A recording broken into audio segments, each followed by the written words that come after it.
78ನೇ ಸ್ವಾತಂತ್ರ್ಯೋತ್ಸವದ ಅಂಗವಾಗಿ ಜಿಲ್ಲಾಡಳಿತದಿಂದ ಡಿಎಆರ್ ಮೈದಾನದಲ್ಲಿ ಶಿಕ್ಷಣ ಸಚಿವ ಮಧು ಬಂಗಾರಪ್ಪನವರು ಧ್ವಜವನ್ನು ಹಾರಿಸುವ ಮೂಲಕ ಆಚರಿಸಲಾಯಿತು. 78ನೇ ಸ್ವಾತಂತ್ರ್ಯೋತ್ಸವದ ಅಂಗವಾಗಿ ಜಿಲ್ಲಾಡಳಿತದಿಂದ ಡಿಎಆರ್ ಮೈದಾನದಲ್ಲಿ ಶಿವಮೊಗ್ಗದಲ್ಲಿ ತ್ರಿವರ್ಣ ಧ್ವಜವನ್ನು ಹಾರಿಸುವ ಮೂಲಕ ಸ್ವಾತಂತ್ರ್ಯ ದಿನವನ್ನು ಆಚರಿಸಲಾಯಿತು. ಶಿಕ್ಷಣ ಸಚಿವ ಮಧು ಬಂಗಾರಪ್ಪನವರು ಸರಿಯಾದ ವೇಳೆಗೆ 9 ಗಂಟೆಗೆ ಮೈದಾನದಲ್ಲಿ ಧ್ವಜ ಹಾರಿಸುವ ಮೂಲಕ ಸ್ವಾತಂತ್ರ್ಯೋತ್ಸವದ ಸಂಭ್ರಮಾಚರಣೆಗೆ ಚಾಲನೆ ನೀಡಲಾಯಿತು. KSRP, DR, civil home guard, ಅಗ್ನಿಶಾಮಕ ದಳ, ಅರಣ್ಯ ಇಲಾಖೆ ಮತ್ತು ಎನ್ಸಿಸಿ ಹಾಗೂ ಶಾಲಾ ಮಕ್ಕಳು ರಾಷ್ಟ್ರಗೀತೆಯನ್ನು ವಾದ್ಯಗಳ ಮೂಲಕ ನುಡಿಸಲಾಯಿತು. ನಂತರ ಶಾಲಾ ಮಕ್ಕಳಿಂದ ನಾಡಗೀತೆ ಹಾಡಲಾಯಿತು. ಗೌರವ ವಂದನೆ ಸ್ವೀಕರಿಸಿದ ಸಚಿವ ಡಿಎಆರ್ನ ಪ್ರಶಾಂತ್ ಅವರ ಜೊತೆ ಮಧು ಬಂಗಾರಪ್ಪ ತೆರೆದ ಜೀಪಿನಲ್ಲಿ 26 ತುಕಡಿಗಳನ್ನು ಪರಿಶೀಲನೆ ನಡೆಸಿ ವಂದನೆಗೆ ಗೌರವ ವಂದನೆ ಸ್ವೀಕರಿಸಿದರು. ನಂತರ 76 ತುಕಡಿಗಳ ಪಥಸಂಚಲನ ನಡೆಸಿದರು. ನಂತರ ಮಾತನಾಡಿದ ಸಚಿವ ಮಧು ಬಂಗಾರಪ್ಪ, 12,000 ಶಿಕ್ಷಕರನ್ನು ನೇಮಿಸಲಾಗಿದೆ. ಖಾಲಿ ಇರುವ 10,000 ಶಿಕ್ಷಕರ ನೇಮಕಾತಿ ಮಾಡಿಕೊಳ್ಳಲಾಗುವುದು. ಮಕ್ಕಳಿಗೆ ಚಿಕ್ಕಿ, ಮೊಟ್ಟೆ ಜೊತೆ ಊಟ ನೀಡಲಾಗುತ್ತಿದೆ. 1,500 ಕೋಟಿ ಅನುದಾನದಲ್ಲಿ ಅಜಿಂ ಪ್ರೇಮ್ಜಿ ಜೊತೆ ಶಿಕ್ಷಣ ನೀಡಲು ಯೋಜಿಸಲಾಗಿದೆ. 98 ಎಕರೆಯಲ್ಲಿ ಸೋಗಾನಿಯಲ್ಲಿ ಫುಡ್ ಪಾರ್ಕ್, ಚಂದ್ರಗುತ್ತಿ ಮತ್ತು ಅನವಟ್ಟಿಯಲ್ಲಿ ಶುದ್ಧ ಕುಡಿಯುವ ನೀರು ನೀಡಲು ಯೋಜಿಸಲಾಗಿದೆ. ಕಿದ್ವಾಯಿ ಆಸ್ಪತ್ರೆ ಪ್ರಗತಿಯಲ್ಲಿದೆ. ಮೆಗ್ಗಾನ್ನಲ್ಲಿ ಮೆದುಳು ರೋಗಕ್ಕೆ ಚಿಕಿತ್ಸೆ ಕುರಿತು ಜನವರಿಯಿಂದ ಆರಂಭಿಸಲಾಗುವುದು ಎಂದು ತಿಳಿಸಿದರು. ನಂತರ ಉತ್ತಮ ಸೇವೆ ಸಲ್ಲಿಸಿದ 5 ಅಧಿಕಾರಿಗಳಿಗೆ ಮತ್ತು ಸಿಬ್ಬಂದಿಗಳಿಗೆ ಸನ್ಮಾನಿಸಲಾಯಿತು. ದ್ವಿತೀಯ ಪಿಯುಸಿಯಲ್ಲಿ 3 ವಿದ್ಯಾರ್ಥಿಗಳಿಗೆ ಸನ್ಮಾನಿಸಲಾಯಿತು. ಪಥ ಸಂಚಲನದಲ್ಲಿ ಭಾಗವಹಿಸಿದ ತಂಡದ ನಾಯಕರಿಗೆ ಮತ್ತು ಆರೋಗ್ಯ ಮತ್ತು ಕುಟುಂಬ ಕಲ್ಯಾಣ ಇಲಾಖೆಯಲ್ಲಿ ಅಂಗಾಂಗ ದಾನ ಮಾಡಿದ 2 ಪ್ರಶಂಸನೀಯ ಪತ್ರ ನೀಡಲಾಯಿತು. ನಂತರ ಮಕ್ಕಳಿಂದ ಸಾಂಸ್ಕೃತಿಕ ಕಾರ್ಯಕ್ರಮ ನಡೆಯಿತು. ಕಾರ್ಯಕ್ರಮದಲ್ಲಿ ಶಾಸಕ ಚನ್ನಬಸಪ್ಪ, ಬಿಲ್ಕಿಸ್ ಬಾನು, ಜಿಲ್ಲಾ ಕಾಂಗ್ರೆಸ್ ಅಧ್ಯಕ್ಷರು, ಡಿಸಿಸಿ ಬ್ಯಾಂಕ್ ಅಧ್ಯಕ್ಷ ಮಂಜುನಾಥ್ ಗೌಡ, ಜಿಲ್ಲಾಧಿಕಾರಿ ಗುರುದತ್ತ ಹೆಗಡೆ, ಎಸ್ಪಿ ಮಿಥುನ್ ಕುಮಾರ್, ಪಾಲಿಕೆ ಆಯುಕ್ತೆ ಕವಿತಾ ಯೋಗಪ್ಪನವರ್ ಮೊದಲಾದವರು ಉಪಸ್ಥಿತರಿದ್ದರು. ನ್ಯೂಸ್ ಕನ್ನಡ 14 ಶಿವಮೊಗ್ಗ.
ಲಕ್ಷಾಂತರ ಭಾರತೀಯರು ತಮ್ಮ ಸರ್ವಸ್ವವನ್ನು ತ್ಯಾಗ ಮಾಡಿದ್ದಾರೆ. ಮಹಾತ್ಮ ಗಾಂಧೀಜಿ, ಜವಾಹರಲಾಲ್ ನೆಹರು, ಸರ್ದಾರ್ ವಲ್ಲಭಾಯ್ ಪಟೇಲ್, ಸುಭಾಷ್ ಚಂದ್ರ ಬೋಸ್, ರಾಣಿ ಚೆನ್ನಮ್ಮ, ಬೆಳವಾಡಿ ಮಲ್ಲಮ್ಮ, ಸಂಗೊಳ್ಳಿ ರಾಯಣ್ಣ ಸೇರಿದಂತೆ ಈ ನೆಲದ ಅನೇಕ ಹೋರಾಟಗಾರರು ಶ್ರಮದಿಂದ ಇಂದಿನ ಸ್ವತಂತ್ರ ದಿನಾಚರಣೆ. ನಮ್ಮ ಜಿಲ್ಲೆಯ ಅನೇಕ ಸ್ವತಂತ್ರ ಹೋರಾಟಗಾರರಲ್ಲಿ ಸಕ್ರಿಯರಾಗಿದ್ದರು. ಸ್ವತಂತ್ರ ಸಂಗ್ರಾಮದಲ್ಲಿ ಈಸೂರಿನ 5 ವೀರ ಸೇನಾನಿಗಳು ನೇಣಿಗೆ ಶರಣಾಗಿ ಹುತಾತ್ಮರಾಗಿದ್ದು ನಿಜಕ್ಕೂ ನೋವಿನ ಸಂಗತಿ. ಈ ಎಲ್ಲ ಸ್ವತಂತ್ರ ವೀರರಿಗೆ ಅನಂತ ನಮನಗಳು. ಈ ಜಿಲ್ಲೆಯ ಅನೇಕ ಹೋರಾಟಗಾರರನ್ನು ಜನ್ಮ ನೀಡಿದೆ. ರಾಜ್ಯದ ರಾಜಕೀಯ ಕ್ಷೇತ್ರದಲ್ಲಿ ಪೂಜ್ಯ ತಂದೆಯವರಾದ ಶ್ರೀ ಎಸ್ ಬಂಗಾರಪ್ಪನವರು ಮುಖ್ಯಮಂತ್ರಿಗಳು ನೀಡಿದ್ದು ಅನೇಕ ಕ್ಷೇತ್ರಗಳಲ್ಲಿ ಅಸಂಖ್ಯಾತ ಪ್ರತಿಭಾವಂತ ಪ್ರಸಿದ್ಧರು ಉದಯಿಸಿದ ಪುಣ್ಯಭೂಮಿ ಶಿವಮೊಗ್ಗ ಜಿಲ್ಲೆ. ಪ್ರಸ್ತುತ ಸಾಲಿನಲ್ಲಿ ವಾಡಿಕೆಗಿಂತ ಹೆಚ್ಚಿನ ಪ್ರಮಾಣದಲ್ಲಿ ಮಳೆಯಾಗಿದೆ. ರಾಜ್ಯದ ಎಲ್ಲ ಜಲಾಶಯಗಳು ಭರ್ತಿಯಾಗಿದ್ದು ರೈತರಲ್ಲಿ ಮಂದಹಾಸ ಮೂಡಿದೆ. ಭಾರೀ ಮಳೆಯಿಂದಾಗಿ ಜಾನುವಾರುಗಳು ಮನೆಗಳು ಹಾನಿಯಾಗಿದ್ದವು. ಹಾನಿಗೊಳಗಾಗಿರುವ ಮನೆಗಳ ಮಾಲೀಕರಿಗೆ ತಕ್ಷಣ ಪರಿಹಾರ ಕ್ರಮವಾಗಿ ಅಗತ್ಯ ನೆರವನ್ನು ಒದಗಿಸುವಂತೆ ಜಿಲ್ಲಾ ಆಡಳಿತಕ್ಕೆ ಸೂಚಿಸಲಾಗಿದೆ. ಹಾನಿಗೊಳಗಾದ 294 ಶಾಲೆಗಳು, ಅಂಗನವಾಡಿಗಳು, ಇತರೆ ಕಟ್ಟಡಗಳು, ರಸ್ತೆ, ಸೇತುವೆಗಳ ದುರಸ್ಥಿತಿ ಹಾಗೂ ಅಗತ್ಯ ಕ್ರಮ ವಹಿಸಲಾಗುತ್ತಿದೆ. ಜಿಲ್ಲೆಯಲ್ಲಿ ಒಟ್ಟು 41 ಕೆಪಿ ಶಾಲೆಗಳನ್ನು ಆರಂಭಿಸಲು ಸಿದ್ಧತೆ ಮಾಡಿಕೊಳ್ಳಲಾಗಿದೆ. ಅಲ್ಲದೆ 2023-24 ಸಾಲಿನಿಂದ ರಾಜ್ಯದ ಎಲ್ಲ ಸರ್ಕಾರಿ ಶಾಲೆಗಳಿಗೆ ಉಚಿತ ವಿದ್ಯುತ್ ಹಾಗೂ ಶುದ್ಧ ಕುಡಿಯುವ ನೀರು ಸೌಲಭ್ಯ ಒದಗಿಸಲಾಗುತ್ತಿದೆ. ಮಕ್ಕಳ ಶೈಕ್ಷಣಿಕ ಚಟುವಟಿಕೆಗಳಿಗೆ ಯಾವುದೇ ಅಡಚಣೆಯಾಗದಂತೆ ಮಕ್ಕಳಿಗೆ ಸಮವಸ್ತ್ರ, ಪಠ್ಯಪುಸ್ತಕ, ಶೂ ಮತ್ತು ಸಾಕ್ಸ್ಗಳನ್ನು ಪೂರೈಸಲಾಗಿದೆ. ಈಗಾಗಲೇ 12,000 ಶಿಕ್ಷಕರ ನೇಮಕಾತಿ ಮಾಡಿಕೊಳ್ಳಲಾಗಿದೆ. 45,000 ಅತಿಶಿಕ್ಷಕರು ನೇಮಕ ಮಾಡಲಾಗಿದೆ. 2015ರಿಂದ 2020ನೇ ಸಾಲಿನವರೆಗೂ ಅನುದಾನಿತ ಶಾಲೆ ಕಾಲೇಜುಗಳಲ್ಲಿ 5,000 ಶಿಕ್ಷಕರ ನೇಮಕಾತಿ ಅನುಮತಿ ನೀಡಲಾಗಿದೆ. ಇನ್ನೂ ಖಾಲಿ ಇರುವ 10,000 ಕಾಯಂ ಶಿಕ್ಷಣ ನೇಮಕಾತಿ ಕ್ರಮ ಕೊಳ್ಳಲಾಗುತ್ತದೆ. ಮಕ್ಕಳಲ್ಲಿನ ಪೌಷ್ಟಿಕತೆ ಹೆಚ್ಚಿಸಲು ವಾರದಲ್ಲಿ 3 ದಿನ ಹಾಲಿನೊಂದಿಗೆ ರಾಗಿ ಮಾಲ್ಟ್ ಹಾಗೂ 1ರಿಂದ 10ನೇ ತರಗತಿಯ ಸರ್ಕಾರಿ ಮತ್ತು ಅನುದಾನಿತ ಶಾಲೆಗಳ ಮಕ್ಕಳಿಗೆ ಪ್ರತಿದಿನ ಬಿಸಿ ಊಟ, ಮೊಟ್ಟೆ, ಚಿಕ್ಕಿ ಮತ್ತು ಬಾಳೆಹಣ್ಣು ವಿತರಿಸಲಾಗುತ್ತಿದೆ. ಅಜೀಂ ಪ್ರೇಮ್ಜಿ ಫೌಂಡೇಶನ್ನ ಸಹಯೋಗದೊಂದಿಗೆ ಮುಂದಿನ 3 ವರ್ಷ ಅವಧಿಗೆ ವಾರದಲ್ಲಿ 6 ದಿನಗಳು ಮೊಟ್ಟೆ ವಿತರಿಸುವ ಯೋಜನೆಯನ್ನು 1,500 ಕೋಟಿಯಲ್ಲಿ ಒಂದು ಸಿಎಂ ಅವರ ಸಮ್ಮುಖದಲ್ಲಿ ಪ್ರಾರಂಭಿಸಲು MOU ಸೈನ್ ಮಾಡಲಾಗಿದೆ. 10ನೇ ತರಗತಿಯಲ್ಲಿ ಉನ್ನತರಾದ ವಿದ್ಯಾರ್ಥಿಗಳ ಕಲಿಕೆಯಿಂದ ಹಿಂದೆ ಸರಿಯದಂತೆ ಹಾಗೂ ಅವರ ಮುಂದಿನ ವಿದ್ಯಾಭ್ಯಾಸಕ್ಕೆ ಸಹಾಯವಾಗುವಂತೆ 3 ಹಂತದಲ್ಲಿ ಪೂರಕ ಪರೀಕ್ಷೆಯನ್ನು ನಡೆಸುತ್ತಿರುವುದು ಸಾರ್ವಜನಿಕರಿಂದ ಉತ್ತಮ ಅಭಿಪ್ರಾಯ ಮೂಡಿದೆ. ಶರಾವತಿ ಹಾಗೂ ಇತರೆ ಯೋಜನೆಗಳ ಮುಡಗಳ ಸಂತ್ರಸ್ತರು ಹಾಗೂ ಬಗರ್ಹುಕುಂ ಸಾಗುವಳಿದಾರರ ಸಮಸ್ಯೆಗೆ ಶಾಶ್ವತ ಪರಿಹಾರ ಕೈಗೊಳ್ಳಲಾಗುತ್ತಿದೆ. ಇದಕ್ಕಾಗಿ ಜಿಲ್ಲಾ ಮತ್ತು ಸರ್ಕಾರದ ಹಂತದಲ್ಲಿ ಸಭೆಗಳನ್ನು ನಡೆಸಲಾಗಿದೆ. ಸಂತ್ರಸ್ತರ ಪರವಾಗಿ ಸುಪ್ರೀಂ ಕೋರ್ಟ್ ಸಮರ್ಥವಾದ ವಾದ ಮಂಡಿಸಲು ಹಿರಿಯ ವಕೀಲರನ್ನು ಈಗಾಗಲೇ ನೇಮಿಸಲಾಗಿದೆ. ಸಭೆಯಲ್ಲಿ ಐತಿಹಾಸಿಕ ನಿರ್ಣಯವನ್ನು ಮಾಡಿ ಅನುಮೋದನೆಗಾಗಿ ಕೇಂದ್ರ ಸರ್ಕಾರಕ್ಕೆ ಸಲ್ಲಿಸಲಾಗಿದೆ. ಮಾನ್ಯ ಮುಖ್ಯಮಂತ್ರಿಗಳ ಕಾರ್ಯದರ್ಶಿಗಳ ಅಧ್ಯಕ್ಷತೆಯಲ್ಲಿ ಸಂತ್ರಸ್ತರ ಪರಿಹಾರಕ್ಕಾಗಿ ಶಾಶ್ವತ ಕಾರ್ಯಪಡೆ ರಚಿಸಲು ಕ್ರಮ ವಹಿಸಲಾಗಿದೆ. ಹಲವು ವರ್ಷಗಳಿಂದ ಅರಣ್ಯ ಭೂಮಿಯ ಮನೆ ಕಟ್ಟಿಕೊಂಡಿರುವ ವನವಾಸಿಗಳನ್ನು ಒಕ್ಕಲೆಬ್ಬಿಸದಂತೆ ಅರಣ್ಯ ಅಧಿಕಾರಿಗಳು ಸೂಚಿಸಲಾಗಿದೆ. ಬಜೆಟ್ನಲ್ಲಿ ಪ್ರಸ್ತಾಪಿಸಿದಂತೆ ನಗರದ ಹೊರವಲಯದಲ್ಲಿ ಸೋಗಾನೆಯಲ್ಲಿ ಸುಮಾರು 98 ಎಕರೆ ಪ್ರದೇಶದಲ್ಲಿ ಫುಡ್ ಪಾರ್ಕ್ ಆರಂಭಿಸಲು ಕ್ರಮ ವಹಿಸಲಾಗಿದೆ. ಚಂದ್ರಗುತ್ತಿಯನ್ನು ಆಧುನಿಕ ಪ್ರವಾಸಿ ತಾಣವಾಗಿ ಅಭಿವೃದ್ಧಿಪಡಿಸಲು ಉದ್ದೇಶಿಸಲಾಗಿದೆ. ಶರಾವತಿ ನದಿಯಿಂದ ಸೊರಬ, ಆನವಟ್ಟಿ, ಶಿರಾಳಕೊಪ್ಪ ಪಟ್ಟಣಗಳು ಹಾಗೂ ಸುತ್ತಮುತ್ತಲ ಪ್ರದೇಶಗಳಿಗೆ ಶಾಶ್ವತ ಶುದ್ಧ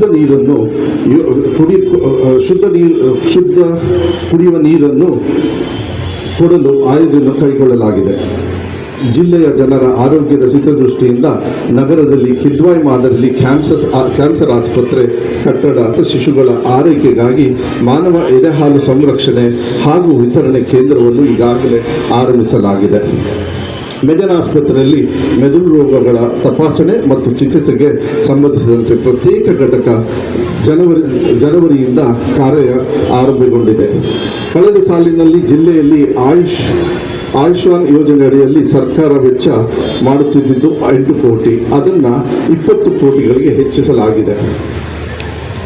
ರಾಜ್ಯದಲ್ಲಿ ಜನರ ಆತ್ಮವಿಶ್ವಾಸ ಹೆಚ್ಚಿಸಲು ಹಾಗೂ ಜೀವನ ಮಟ್ಟ ಸುಧಾರಿಸಲು ಯುವಜನರ ಹಲವು ಕನಸುಗಳಿಗೆ ಶಕ್ತಿ ತುಂಬಲು ರಾಜ್ಯ ಸರ್ಕಾರ ಗ್ಯಾರಂಟಿ ಯೋಜನೆಗಳನ್ನು ಅನುಷ್ಠಾನಗೊಳಿಸಿದೆ. ಮಹಿಳಾ ಫಲಾನುಭವಿಗಳು ಸೇರಿದಂತೆ ರಾಜ್ಯದ ಬಹುಪಾಲು ಜನರು ಸದರಿ ಯೋಜನೆಯ ಲಾಭವನ್ನು ಪಡೆದುಕೊಳ್ಳುತ್ತಿರುವುದು ಸಂತೋಷದ ಸಂಗತಿ. ಅನ್ನಭಾಗ್ಯ ಯೋಜನೆಯಲ್ಲಿ 5 ಕೆಜಿ ಅಕ್ಕಿ ಪಡೆಯುವ ಕುಟುಂಬಗಳಿಗೆ ಪ್ರತಿ ಸದಸ್ಯರಿಗೆ ಪ್ರತಿ ತಿಂಗಳು 10 ಕೆಜಿ ಉಚಿತ ಅಕ್ಕಿಯನ್ನು ನೀಡುವ ಕಾರ್ಯಕ್ರಮ ರಾಜ್ಯಾದ್ಯಂತ ಅನುಷ್ಠಾನಗೊಳಿಸಲಾಗಿದೆ. ಅನ್ನಭಾಗ್ಯ ಯೋಜನೆ ಅಡಿಯಲ್ಲಿ 5 ಕೆಜಿ ಅಕ್ಕಿ ಬದಲಾಗಿ ಫಲಾನುಭವಿಗಳ ಖಾತೆಗೆ ನೇರವಾಗಿ 170 ರೂಪಾಯಿಗಳನ್ನು ಜಮಾ ಮಾಡುತ್ತಿದೆ. ರಾಜ್ಯದಲ್ಲಿ ಅನುಷ್ಠಾನಗೊಂಡ ಈ ಎಲ್ಲ ಯೋಜನೆಗಳು ದೇಶದಲ್ಲಿಯೇ ಮಾದರಿ ಯೋಜನೆಗಳಾಗಿ ಗುರುತಿಸುತ್ತಿರುವುದು ವಿಶೇಷದ ಸಂಗತಿ.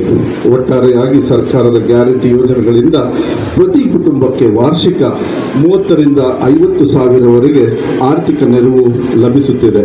1 ಗ್ರಾಮ ಪಂಚಾಯಿತಿಗಳಿಗೆ ವಾರ್ಷಿಕವಾಗಿ ಸುಮಾರು 9 ಕೋಟಿ ರೂಪಾಯಿಗಳು ಹಣಕಾಸು ಮತ್ತಿತರ ಸೌಲಭ್ಯಗಳ ಯಾವುದೇ ಮಧ್ಯವರ್ತಿಕೆ ಇಲ್ಲದೆ ತಲುಪಿಸುತ್ತಿರುವುದು ನಾಡಿನ ಜನ ಹೆಮ್ಮೆ ಪಡುವ ಸಂಗತಿಯಾಗಿದೆ.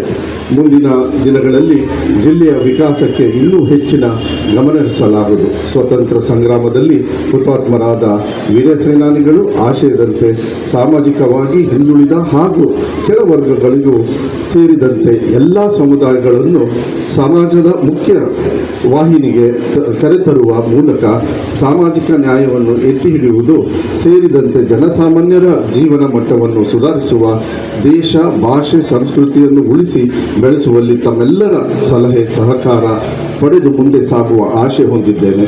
ಮತ್ತೊಮ್ಮೆ ತಮ್ಮೆಲ್ಲರಿಗೂ ಸ್ವತಂತ್ರ ದಿನಾಚರಣೆ ಶುಭಾಶಯಗಳು. ಜೈ ಹಿಂದ್, ಜೈ ಕರ್ನಾಟಕ ಮಾತೆ.